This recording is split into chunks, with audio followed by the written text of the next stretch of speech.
Este programa es posible gracias al equipo conformado por Gitanjali Suárez, Inmaculada Sebastiano, Melanie Pieruzzi, Carlos Javier Virgües, Fernando Camacho y Giancarlos Caraballo, y a todo el equipo de operaciones radio y Mundo UR. También puedes seguir la transmisión en vivo en mundour.com. Y recuerda que nos puedes seguir en @mundourweb, @radioescuelaur y @rafaelarraiz en X y @rafael.arraiz en Instagram. Venezolanos ya está disponible en el canal de YouTube de Unión Radio Cultural.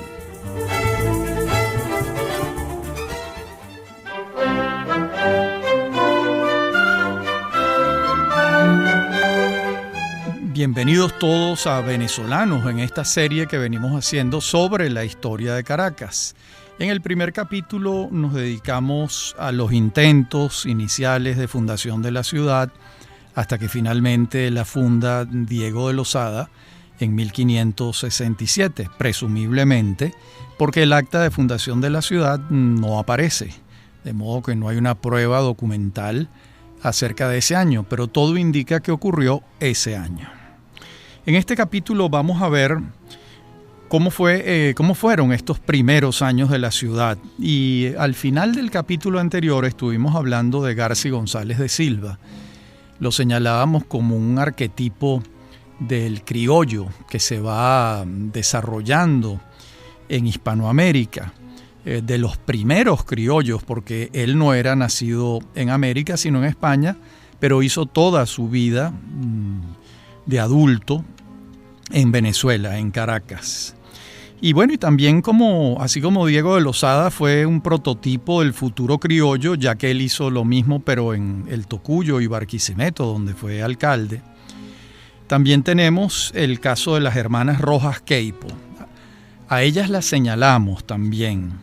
Es un caso muy curioso porque ellas habían nacido en Cubagua y algunas en Margarita, y se casan con 4 conquistadores principales y se mudan a Caracas. Ana casó con Alonso Díaz Moreno, el fundador de Valencia. Francisca con Francisco Infante, el primer alcalde de Caracas. Mariana con Lázaro Vázquez, uno de los capitanes principales. Y Beatriz, como señalamos en el programa anterior, con Garci González de Silva. Bueno, cuando tuvieron lugar sus matrimonios ya los padres habían muerto porque habían sido asesinados por Lope de Aguirre en 1561 en Margarita, en la población de Paraguachí y muy cerca de la playa El Tirano. Esa playa se llama El Tirano porque ahí desembarcó Lope de Aguirre. ¿A qué se deben estos matrimonios de estas niñas con personajes tan principales? Bueno, tenemos 2 hipótesis. Una, que podían probar su limpieza de sangre, y eso en esa época para ellos era muy importante. Y 2, eran muy hermosas. De lo segundo no hay pruebas, de modo que nos inclinamos por lo primero. Eran blancas, con limpieza de sangre. Y habían unas leyes en ese tiempo colonial que quienes no demostraban la limpieza de sangre, digamos, tenían unos derechos reducidos. Por ejemplo, no tenían acceso a la educación, etc. La gente buscaba demostrar su limpieza de sangre. ¿Por qué se casaban con ellas estos capitanes principales? Porque sus hijos iban a poder demostrar su limpieza de sangre.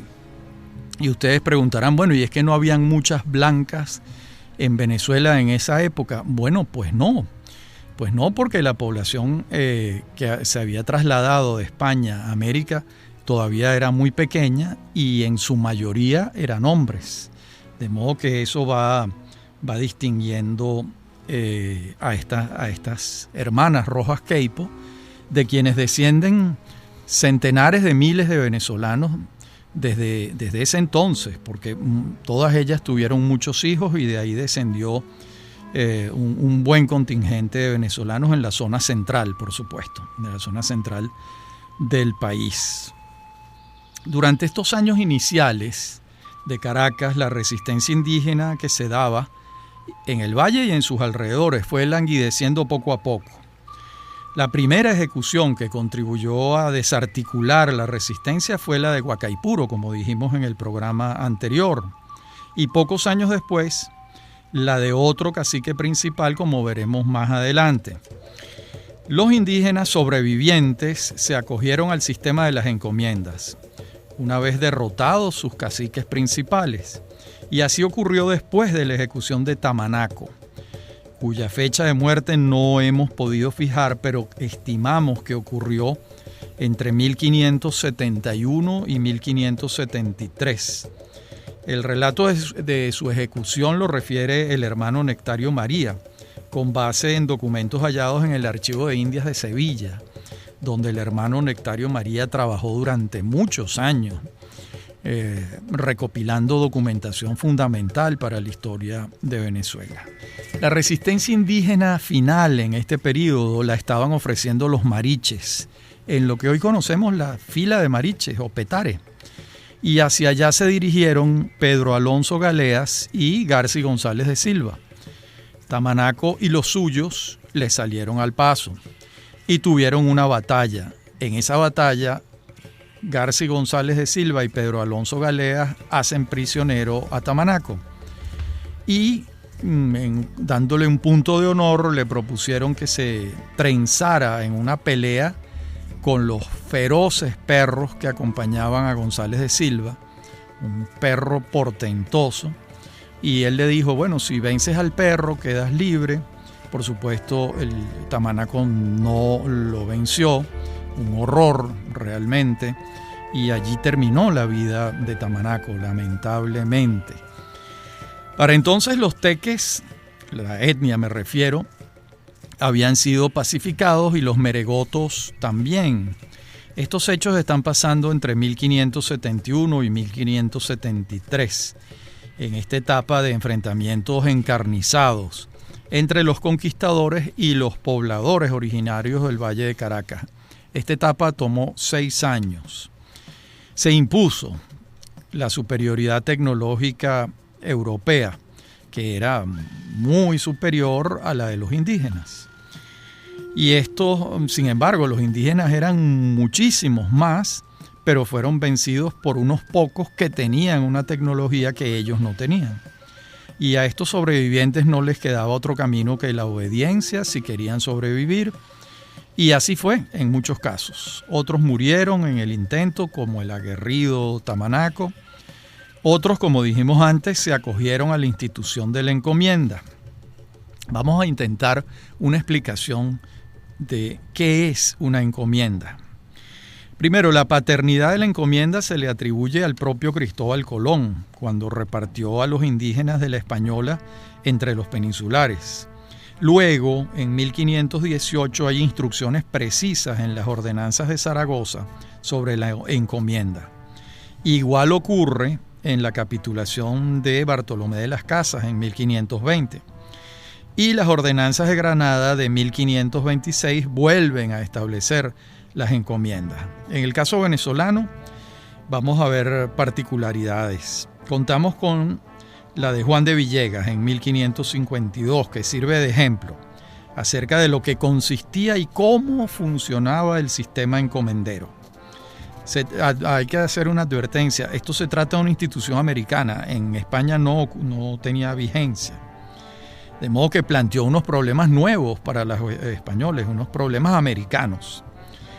Recordemos que Isabel se preguntó en la primera relación que le envía Colón, pregunta, ¿con qué autoridad dispone el almirante de mis vasallos? Se pregunta en voz alta Isabel la Católica. Bueno, y ciertamente se trataba de algo nuevo, y la institución tenía que perfeccionarse con el tiempo, de acuerdo con los intereses del Imperio Español, por supuesto. Y por eso podemos deducir que quien recibía la encomienda tenía obligaciones con los indígenas y con la corona. A los primeros se les debía protección, defensa y adoctrinamiento. A los primeros, es decir, a los indígenas, se les tenía que proteger, defender y adoctrinar. ¿Pero adoctrinar en qué? Bueno, en la religión católica. Recuerden que el proceso de conquista y colonización es una empresa también de la Iglesia Católica. En otras palabras, eran semejantes a los menores de edad bajo la responsabilidad de sus padres. En cuanto a la corona, los encomendados funcionaban como fuerza militar a favor del rey en caso de necesidad. Los encomendados, es decir, los indígenas, debían pagar un tributo al monarca. ¿A través de quién? Del encomendero. Pero siendo tan pobres los indígenas, lo que ocurría es que el tributo se pagaba en un servicio personal obligatorio al encomendero. Es decir, que los indígenas terminaban sirviendo sin contraprestación alguna, sino como pago de los tributos adeudados. Una injusticia impresionante. En algunos casos en que trabajaban por cuenta propia y pagaban sus tributos al encomendero, se establecía claramente el número de días de trabajo y el monto de los tributos. Este fue el caso de los indígenas llamados indios salineros, que trabajaban en las salinas. En todo caso, es obvio que se trataba de un régimen menos arduo que el de la esclavitud, pero no por ello dejaba de ser un mecanismo de explotación, por la manera como se articulaba. La corona abogaba por la condición de los indígenas como súbditos, pero la realidad de la conquista les imponía unas circunstancias no siempre favorables. De allí que algunas veces los encomendados, es decir, los indígenas, se rebelaron en contra de los encomenderos y hasta los pasaron por las armas. Bueno, muy pronto los conquistadores españoles advirtieron que el modelo funcionaba a su favor y solicitaron sus encomiendas. De modo que será imposible entender el proceso de conquista y urbanización sin esta institución, que en la práctica lo que ocurrió fue que le dio mano de obra gratuita a los conquistadores para sus tareas. En la próxima parte del programa seguiremos viendo los intríngulis de la encomienda y algunos otros aspectos. Ya regresamos.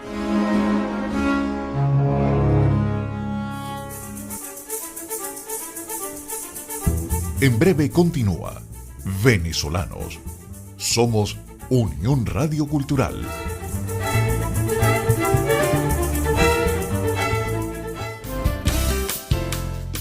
Estás escuchando Unión Radio Cultural. Este y otros programas de Venezolanos los puedes oír en formato podcast a través de Anchor.fm.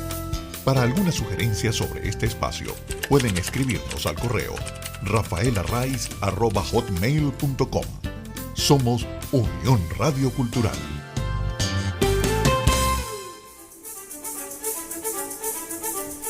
Estamos de regreso con Venezolanos.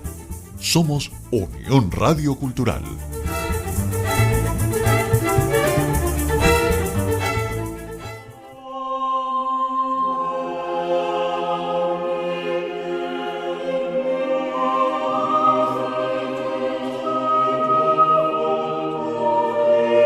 Seguimos con nuestro tema de la encomienda. Era evidente que a la corona le preocupaba que los encomenderos se convirtieran en señores feudales y autores de un maltrato indiscriminado hacia los indígenas, que además trajera como consecuencia la disminución de los indígenas, que a la corona tampoco le interesaba. De allí que en 1549 se aboliera la obligatoriedad del servicio de los indígenas y se instituyera exclusivamente el pago de tributos. Esto fue un paso a favor de los indígenas. Solo pagaban tributos, ya no tenían que pagar los tributos trabajando para el encomendero. Con ello aminoraban el poder de los encomenderos sobre los encomendados, pero los primeros se hicieron de la vista gorda y no implementaron esta ley con diligencia en muchos casos, invocando aquello tan común en aquellos tiempos: se acata pero no se cumple. Naturalmente no les convenía y la fiscalización de la corona no siempre contó con recursos para hacer eficiente el texto de la ley. Además, los misioneros que vinieron en plan distinto al de los encomenderos abogaban por los indígenas. Como vemos, La institución de la encomienda fue cambiando con el tiempo por dos factores: el religioso, que trabajaba para la evangelización y no la esclavitud velada de los indígenas, y también la propia corona que no veía con buenos ojos el servicio obligatorio de los indígenas, ya que convertía a los encomenderos en señores feudales, sin que el tributo además entrara en las arcas de la corona, en las arcas reales. Como vemos, para 1567 el sistema de la encomienda funcionaba en la provincia de Venezuela, establecido en 1552 por Juan de Villegas. La ciudad naciente no estaba exenta de este régimen jurídico, por lo contrario, se ordenó de inmediato. La etapa guerrera de consolidación de la ciudad tuvo, además de Garza y González de Silva, como gran capitán a Sebastián Díaz Alfaro, a Francisco Maldonado de Armendáriz, a Pedro Alonso Galeas, que ya lo mencionamos, y a Juan de Guevara, quienes en conjunto terminaron de asentar el dominio. Como es obvio, no es extendido el periodo de conquista en este caso ni en algunos otros, ya que hemos consignado las razones de superioridad militar y tecnológica que hacían posible la victoria rápida. Claro, hay excepciones como la de los Girajaras en Nirgua, que resistieron más de un siglo, resistieron hasta 1625-1628. Bueno, y ahora vamos a ver la relación de Juan López de Velasco de 1574, exactamente titulada Coreografía de la Gobernación de Venezuela y de la Nueva Andalucía, años de 1571-1574. Se trata de una de las primeras relaciones donde aparece nuestra ciudad. Al referirse a la provincia de Caracas, señala lo siguiente: hay en toda ella 2 pueblos solos de españoles, y entre ambos tendrán 80 o 90 vecinos españoles, y en su comarca como 10 o 12,000 indios, repartidos en tantos repartimientos como vecinos españoles. Es tierra sana y fértil, rica en minas de oro, que pasa de 20 quintales, muy poblada de naturales, gente belicosa, grandes flecheros de hierbas, caribes que sirven mal por ser tan rebeldes, y así mataron al capitán Juan Rodríguez de Suárez y en otra ocasión al capitán Rodrigo de Narváez con más de 60 soldados. Hasta allí el texto de la relación. Recordemos que se refiere a la provincia en este caso, no a la ciudad de Caracas. Las dos ciudades a las que alude son Santiago de León y Caraballeda. Luego, al referirse a Caracas, apunta, dice literalmente: tiene 50 o 60 vecinos y otros tantos repartimientos de indios, en que habrá como 6 o 7,000 de ellos, gente belicosa y brava, como queda dicho. Poblóle el capitán Diego de Lozada en el año de 1567 por mandato del gobernador don Pedro Ponce de León. Queda la duda acerca de si los datos le fueron proveídos en 1571 o 1574. En todo caso, la ciudad en 1574 cuenta 7 años de fundada. Por vecino debemos entender padre de familia. Sí, si es así, estamos hablando entonces entre 250 a 300 habitantes, como mucho. Las cifras de indígenas aportadas por López de Velasco no se distancian de las apuntadas antes. Coinciden estas cifras con las que apunta Pablo Vila, comparándolas con otras ciudades antes fundadas. Dice Vila lo siguiente: a los 8 años de su existencia, reunía Caracas más vecinos que ninguna otra de las poblaciones fundadas anteriormente.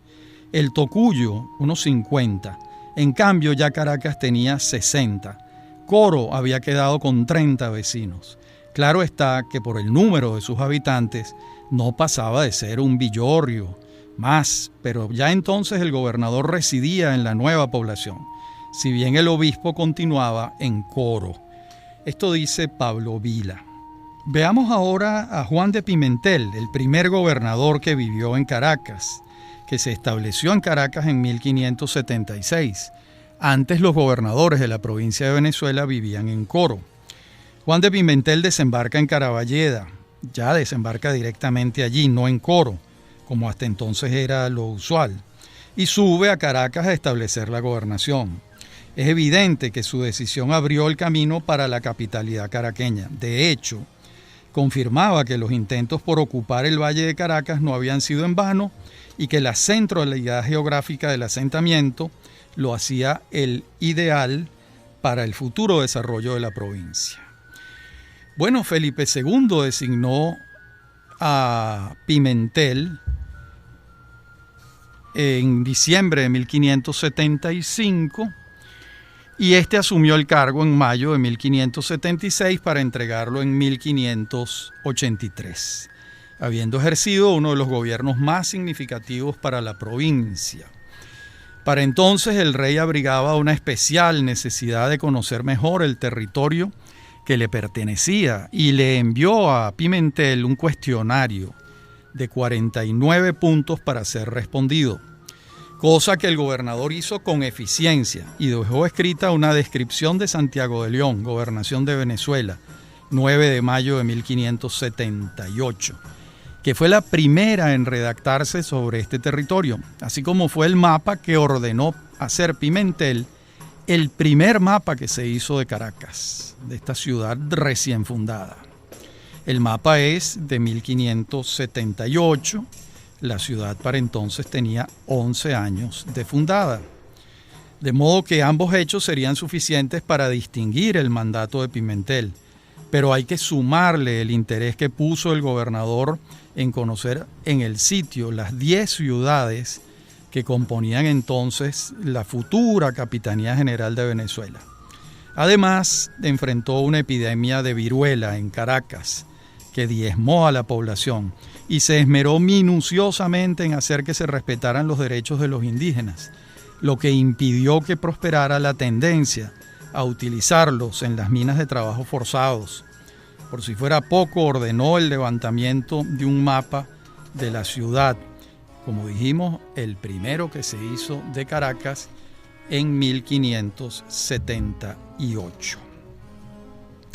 De la relación de Pimentel se desprende que para entonces había 10 ciudades de españoles, a saber, Caracas, Caraballeda, Valencia, Nirgua, Barquisimeto, El Tocuyo, Trujillo, Carora, Coro y Maracaibo. Naturalmente, Pimentel no viaja a Margarita y Cumaná, que para entonces ya estaban fundadas, ya que no pertenecían a su gobernación. Se equivoca Pimentel al hablar de volcanes, porque aquí no los hay, pero se deduce que se trata de una información falsa que le han dado. Para el momento de entregar el mando a Luis de Rojas, en octubre de 1583, Pimentel se ha casado con una dama principal y ha tenido un hijo, pero lamentablemente la madre fallece en el parto, dejando en tal desconsuelo al viudo que éste se interna en un convento y abraza los hábitos religiosos en Caracas. Durante su período tuvieron lugar las incursiones fundacionales de Francisco de Cáceres en La Grita y Barinas, pero fueron ordenadas por Santa Fe de Bogotá y no por Caracas. En las actas del Cabildo caraqueño de su período en la ciudad consta que comparte reunión con los alcaldes Francisco Infante, Diego de Henares, Garci González de Silva, Francisco Maldonado, Cristóbal Cobo, Alonso Andrea de Ledesma, Sebastián Díaz Alfaro, entre otros, y con los regidores Sebastián Díaz, Alonso Andrea de Ledesma y Pedro Alonso Galeas, entre otros también. Como vemos, la misma plantilla de los integrantes de la expedición de Lozada y don Garci, que no vino en la exposición, en la expedición, pero que llegó 2 años después. Naturalmente, cuando llega Pimentel, la ciudad no ha cumplido 10 años de fundada. Veamos ahora con mayor precisión la relación de Pimentel, ya que se trata del primer texto descriptivo de Caracas y de la provincia de Venezuela, 11 años después de fundada la urbe. Entonces vamos a verlo, ¿verdad? Y a partir de entonces Caracas va a ser la residencia, la ciudad donde reside el gobernador de la provincia de Venezuela. Vamos a una pausa y ya regresamos.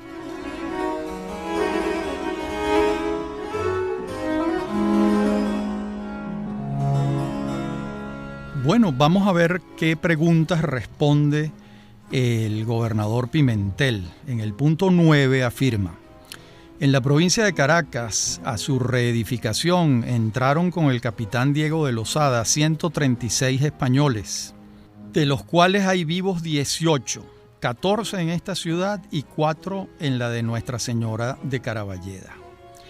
¿Es posible que hayan muerto 118 expedicionarios en 11 años? No lo creemos. Lo que sí ha debido ocurrir es que muchos de ellos regresaron al Tocuyo o Barquisimeto, que eran sus lugares de origen. Un ejemplo es el propio Lozada, que no se trajo a su familia a la recién fundada ciudad, sino que permaneció en el Tocuyo. La otra explicación es la agreste, la ruda condición que pasaba el habitante de la nueva urbe, que le llevaba a abandonar la ciudad. También hay un número significativo de esos 136 que murieron defendiendo la ciudad de los pobladores originarios del Valle de los Toromaimas, que batallaron a muerte por no dejarse quitar su tierra, como es natural. Y también cabe la posibilidad de que Pimentel exagerara. Esto no podemos dejarlo de lado, ya que al exagerar ante el rey, él magnificaba su esfuerzo. En otras palabras, está pintando un panorama más desolador de lo que es, porque así superlativiza su tarea. Es posible que así sea. Es posible. Pareciera estar incurriendo en la exageración cuando afirma en el punto 17: el sitio y el valle de esta ciudad de Santiago de León se tienen por más insalubres que sano, por los vientos contrarios que en él corren, como de ellos se dijo en el capítulo 3. En este acápite sigue Pimentel haciendo una lista larga de enfermedades y les atribuye un poder devastador. Afirma: después de que esta ciudad se fundó, hubo viruelas y sarampión, que se llevó la tercera parte de los naturales de esta provincia, y fue esta enfermedad general en toda esta gobernación y fuera de ella. Esto es correctísimo. Por las enfermedades murieron muchos más indígenas que por las armas, porque no tenían mecanismos de defensa. Bueno, hay diversos puntos en los que Pimentel enumera los cultivos, los animales que se hallan silvestres o domesticados en la provincia. También hace una lista, describe los árboles, los frutos. Y en el punto 31 se detiene en aspectos propiamente urbanos que nos interesan mucho. Dice: el edificio de las casas de esta ciudad ha sido y es de madera, palos hincados y cubiertas de paja. Las más que hay ahora en esta ciudad de Santiago son de tapias, sin alto ninguno y cubiertas de cogollos de cañas. De 2 o 3 años a esta parte se ha comenzado a labrar 3 o 4 casas de piedra y ladrillo y cal y tapería, con sus altos y cubiertas de teja. Son razonables y están acabadas la iglesia y 3 casas de esta madera, y los materiales los hay aquí. Bueno, esta es, salvo prueba en contrario, la primera descripción que se hace de las primeras casas levantadas en la ciudad, casas de tapias. Luego anota la existencia de un monasterio. Dice: en esta ciudad de Santiago de León hay un monasterio de San Francisco, de tapias no durables. Comenzóle a fundar Fray Álvaro Vidal, que vino de Santo Domingo con otros frailes hace 3 años, al dicho efecto, en cuya fundación le halló Fray Francisco de Arta, comisario, que por orden de vuestra majestad vino con 7 religiosos, y con él 8, los cuales están al presente en este monasterio, y en las doctrinas de los naturales de los términos de esta ciudad, Nuestra Señora de Caraballeda. Como vemos, la ciudad cuenta desde 1575 con un monasterio con 8 frailes, y hasta aquí lo que nos atañe desde el punto de vista de la ciudad naciente en la relación de Pimentel. A Pimentel lo sucede Luis de Rojas, quien estará al mando entre 1583 y 1589, despachando desde Caracas, como lo hizo su antecesor. Este polémico gobernador llegó en 1583 a Caraballeda y en noviembre ya estaba despachando desde Caracas. De allí envió a García González de Silva a Valencia a batallar contra los indígenas orinoquenses que se proponían tomar la ciudad. Al tiempo se esmeró en desconocer la autoridad de los alcaldes y a enemistarse con buena parte de los principales de Caracas. Despachó a Sebastián Díaz Alfaro a fundar San Sebastián de los Reyes, cosa que se materializa el 6 de enero de 1585. Y los juicios que se tienen de la gobernación de Luis de Rojas son demoledores en cuanto a su respeto por los demás. De allí que los caraqueños, hartos de sus abusos, le formaran un expediente y se lo hicieran llegar a las autoridades. Y luego fue demandado formalmente por Juan de Guevara, una de las víctimas. Como solía suceder, la Real Audiencia de Santo Domingo atendió a los alegatos y en esta oportunidad los halló de tal gravedad que elevó la querella al Consejo de Indias. Allá también atendieron la denuncia y enviaron a un juez de vara alta, que lo hizo preso y se lo llevó con él a Santo Domingo, destituyéndolo de sus funciones. Como vemos, cuando el gobernador se excedía, no era necesario esperar el juicio de residencia, ya que existían mecanismos para hacerlo juzgar. A Rojas lo sucede Diego de Osorio, quien va a gobernar entre 1589 y 1597. Antes, ¿verdad?, vamos a tener la relación de la provincia de Venezuela que envía el obispo de Coro en el año 1581. Allí dice algo muy simpático en esa relación. Dice: hay otro pueblo de españoles que se llama Santiago de León, a 24 leguas de este pueblo de Valencia, en la provincia de Caracas, y tiene este nombre por llamarse los indios de la dicha provincia Caracas. Habrá en dicho pueblo como 40 encomenderos de indios. Bueno, esto no es cierto. Los indios no se llamaban Caracas, se llamaban Toromaimas. Pero en estas relaciones siempre la información que le dan a las autoridades suele ser, en muchos casos, imprecisa. Y más adelante nos ofrece otro dato urbano. Todas las iglesias de esta gobernación y obispado de Venezuela son de paja y madera embarradas por fuera, excepto la de Santiago de León, que es de teja y se está cayendo. Como vemos, para 1581, 14 años después de fundada, los caraqueños han levantado una iglesia de tejas, pero se está cayendo, según Martínez, el obispo de Coro. Bien, y vamos entonces a ver lo que hace Felipe II cuando le confiere un escudo y un título a la ciudad naciente en 1591. Y esto es parte del trabajo de Simón de Bolívar, que viene siendo un antepasado del Libertador, el primer Bolívar que vino a Venezuela. Él parte en marzo de 1590 y regresa con buenas noticias en 1592. Se le autoriza la creación de un seminario que será antecedente de la futura universidad. Se le otorga un escudo de armas a la ciudad de Caracas. Se suspende la orden de no obligar a los indígenas a realizar trabajos forzados y se autoriza, pero no se hizo efectivo, la compra de 3.000 esclavos africanos. La cédula real de Felipe II es expedida el 4 de septiembre de 1591 y en ella se le confiere el escudo de armas a la ciudad y de ella se afirma: para la muy noble y muy leal ciudad de Santiago de León de Caracas. Al serle conferida esta distinción a aquella pequeña urbe, que entonces contaba con 24 años de fundada, recibía el tratamiento de ciudad. El escudo es descrito así: en campo de plata, un león de color pardo puesto en pie, teniendo entre los brazos una venera de oro con la Cruz Roja de Santiago y por timbre un coronel de 5 puntas de oro. En este mismo año de 1591, gobernando Osorio, el Cabildo de Caracas establece por primera vez la figura del regidor perpetuo, recayendo en García González de Silva la designación. Entonces eran alcaldes Sebastián Díaz Alfaro y Alonso Díaz Moreno. 2 años antes se había incorporado al Cabildo como procurador en corte Simón de Bolívar, como dijimos antes. Como vemos, muchos de los expedicionarios de Losada seguían ejerciendo sus influencias y ahora se incorporaba Bolívar, cuyo quinto nieto alcanzaría una preeminencia nunca soñada por sus mayores. quinto nieto. Será durante el periodo de Osorio cuando tenga lugar la primera y única incursión pirata en Santiago de León de Caracas. Varias hubo después en la costa, pero que llegasen al Valle de Caracas a 800 metros sobre el nivel del mar, esta solo, la de Amías Preston, que saquea la ciudad en 1595. Y contamos con el relato de un miembro de la tripulación de Amías Preston en su tropelía venezolana.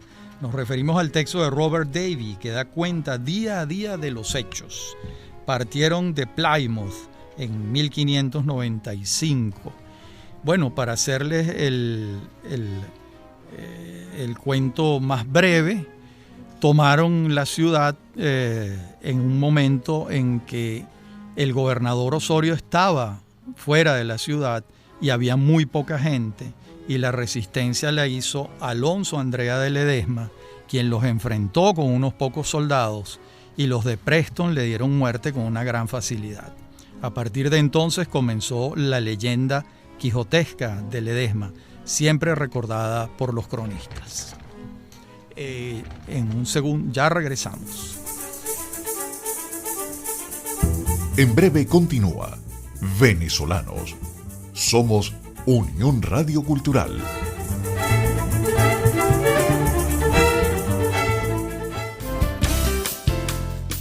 Estás escuchando Unión Radio Cultural. Este y otros programas de Venezolanos los puedes oír en formato podcast a través de Anchor.fm. Para alguna sugerencia sobre este espacio, pueden escribirnos al correo rafaelarraiz@hotmail.com. Somos Unión Radio Cultural.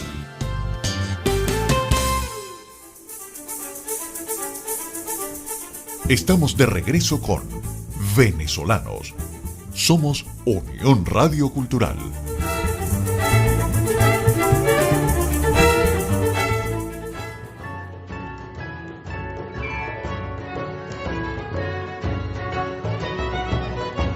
Bueno, veníamos haciendo la relación de la invasión que lleva adelante Amías Preston, un pirata inglés, en Caracas, la única que sufrió Caracas directamente. En la costa, en La Guaira, ahí hubo muchos intentos, pero aquí fue la de Preston. Bueno, una vez que está sentado en la silla en la casa del gobernador Osorio, Preston espera lo usual, que viniera un embajador a ofrecer dinero a cambio de abandonar la ciudad sin estropicio alguno. La cifra no fue satisfactoria para Preston y los caraqueños no tenían cómo ofrecer más. Entonces Preston quemó la ciudad y se fue al litoral. En Coro, el 11 de junio hizo lo mismo, ordenó dejar en cenizas la ciudad de Coro y siguió hacia Maracaibo, donde no causó daños, pero sí contrajeron sus marinos una enfermedad fatal y murieron 80 de los miembros de su tripulación en el viaje entre el lago de Maracaibo y Jamaica. Una suerte de dulce venganza por obra de un virus estomacal. Y enterado de los hechos, regresa el gobernador Osorio a Caracas y se ocupa en las labores de reconstrucción de lo quemado. En lo atinente a la piratería, seguimos la periodización de Manuel Lucena Salmoral en su estudio Piratas, Bucaneros, Filibusteros y Corsarios de América. De acuerdo con Lucena, la piratería en América comenzó en 1521 y culminó 200 años después, en 1722. Establece 5 períodos. Hay un primero que va de 1521 a 1568. Digamos, hay 5 períodos y en 1713 se firma el Tratado de Utrecht y entonces allí comienza a desaparecer la piratería. Conviene además aclarar los términos para evitar confusiones. Un pirata es un ladrón que no responde a fidelidad imperial alguna, que asalta embarcaciones y sitios con el objeto de llevarse un botín. Un filibustero es lo mismo. Un bucanero es lo mismo, ¿verdad? Y lo que pasa es que es un término, son variaciones lingüísticas. En cambio, un corsario sí es distinto a un pirata.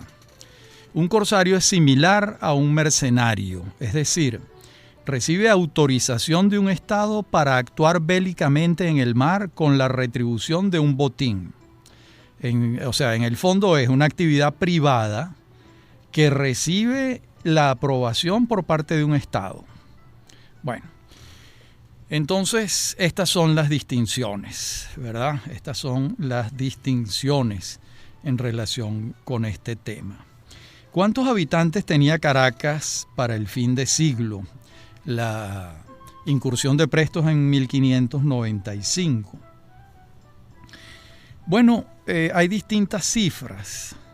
Es difícil saber cuántas personas vivían en Caracas para el año 1600. Pero supongamos que la cifra de 90 vecinos es correcta y pensemos que cada vecino y su familia suman 6 integrantes más la servidumbre. Estamos hablando de unas 1.200 personas. Añadamos que la población indígena no vivía en la ciudad, de modo que no la podemos sumar a la urbe. Y además tampoco son cifras precisas. En cuanto a las descripciones de la ciudad, entonces las hay dramáticas, como la de Pimentel, que dijimos el sitio y valle de esta ciudad de Santiago de León se tienen por más insalubre que sano, o preciosas, como esta de Juan de Castellanos, que les voy a leer. Está en el servir muy adelante, y es de su natural aquella gente en sus disposiciones elegante, gallarda, limpia, suelta, diligente, la tierra rica, fértil, abundante, y para la salud muy excelente. Están pues los dos pueblos hoy enteros, y serán para siempre duraderos. La de Fray Pedro Simón no se queda atrás, dice el fraile.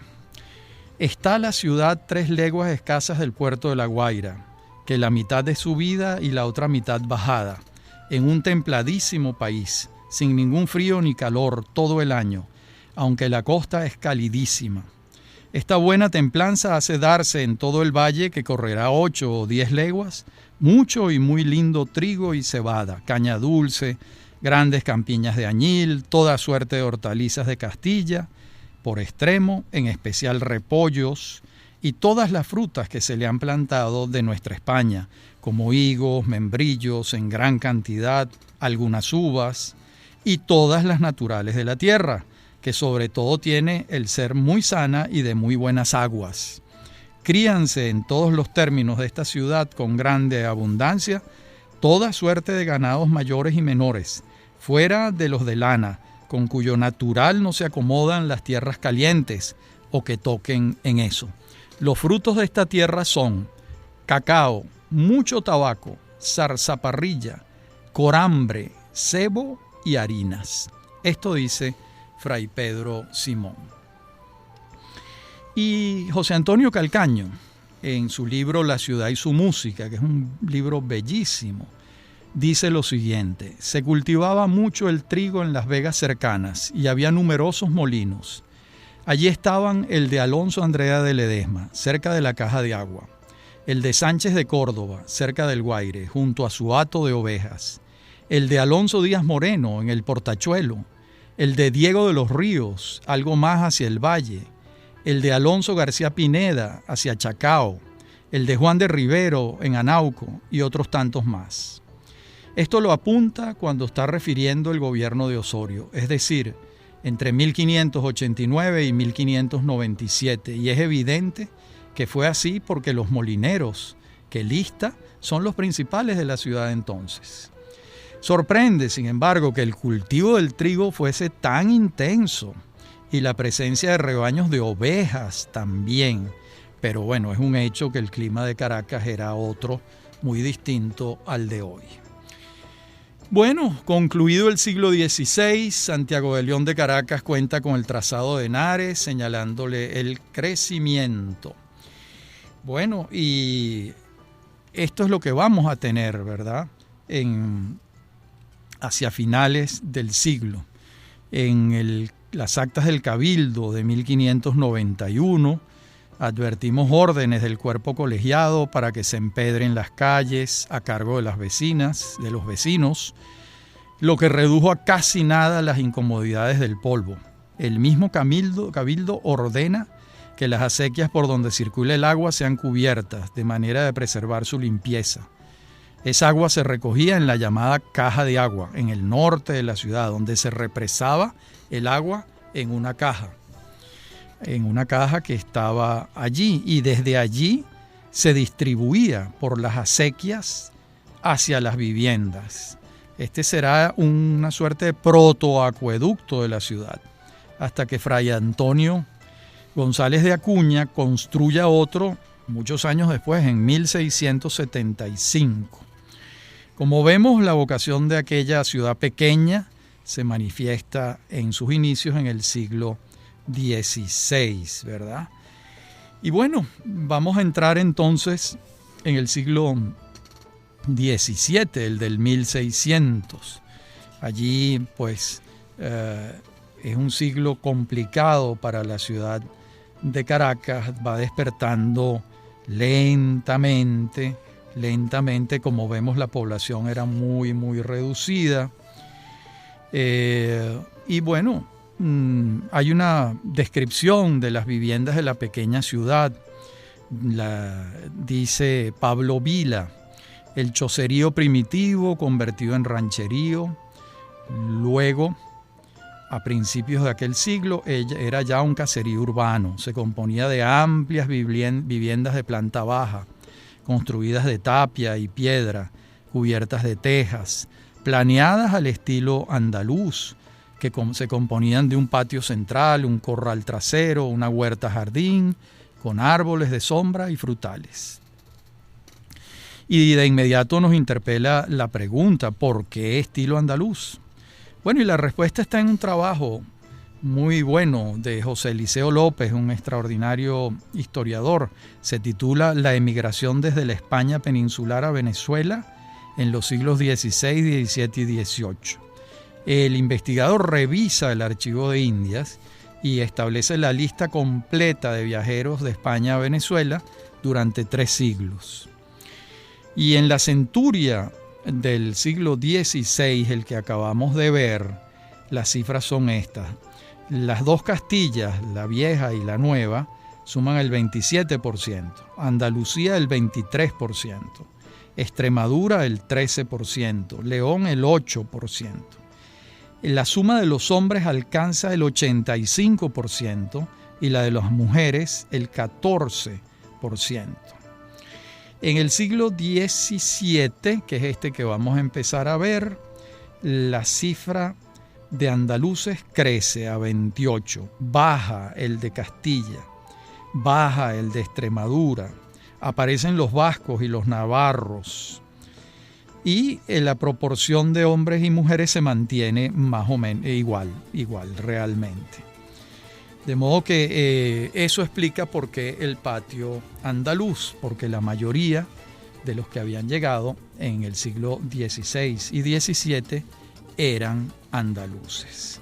Bueno, hasta aquí nuestro segundo capítulo de esta historia de Caracas que venimos relacionando. En el próximo empezamos a ver el siglo XVII. Hasta nuestro próximo encuentro.